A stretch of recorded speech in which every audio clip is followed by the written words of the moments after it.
James and Rita, polling from inside the No campaign has cast doubt on a central claim of the Yes camp, and that is that the Voice is supported by an overwhelming majority of Indigenous Australians. Rita.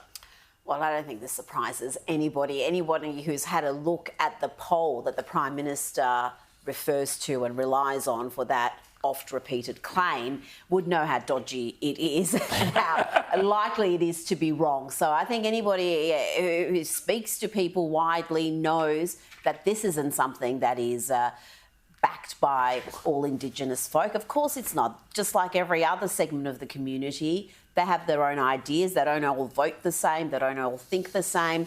And hence, another reason why having a voice with 24 people determining representing 3,000 different tribes or clans or groups. Hundreds of languages, yes, dialects. Exactly. Really? Insane. Insane. James, terrific piece from you and your newspaper during the week about the trickery happening in the polling booths. Well, yes. So we have, we've seen over and over again that the Yes campaign is now resorting to all sorts of tricks and chicanery. We have seen the signs that the AEC has asked them to take down because they're misleading. Many of them they're still around.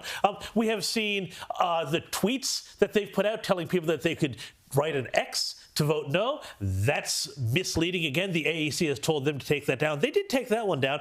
But also, we discovered at the Daily Telegraph that Yes campaigners, the ones who are making phone calls to people to say, how are you going to vote? Vote yes, all of that.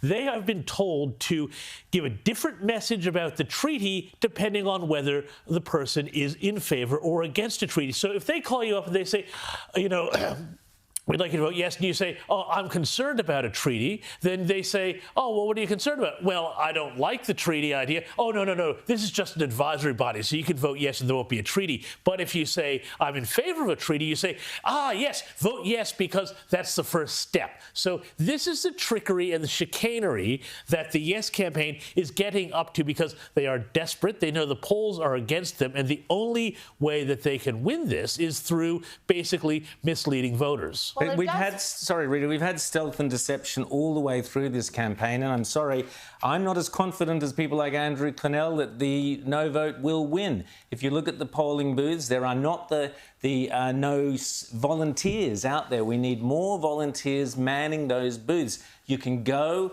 to volunteerforno.com. It's the Fair Australia campaign there. They need people out there on the polling booths for the simple reason to explain. Many people aren't particularly involved in this or engaged, Rita, and we need people on the polling booths to gently explain to them why they should be voting no and to explain it to them. Rita. I think you're right not to be complacent because I think a lot of pundits are looking at the polls and going, this thing is doomed. I said when it was polling around 70% that it would be defeated. I always thought it would be, but there is no denying that the Yes camp has got advantages that the No camp does not, including a massive war chest. We're talking around $100 million.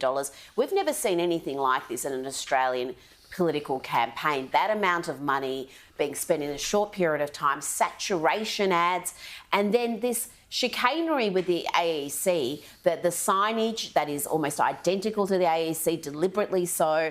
Then we've got putting out messages, and then the AEC itself revealing on Twitter, or X as it's now called, that you can vote multiple times. They, of course, don't encourage it, but they said that if you... It will count. You'll be counted, Why would you put that out there? Why would you not say, no, if you get caught voting more than once, there's all sorts of very serious consequences and we've got ways of finding out if you've done that more than once? No. The actual message they put out was like an invitation to activists to go and do that. Why are the AEC, James, behaving in this... I'm very shocked by that. Well, and you're hearing all sorts of other things about the conduct of AEC officials at polling booths.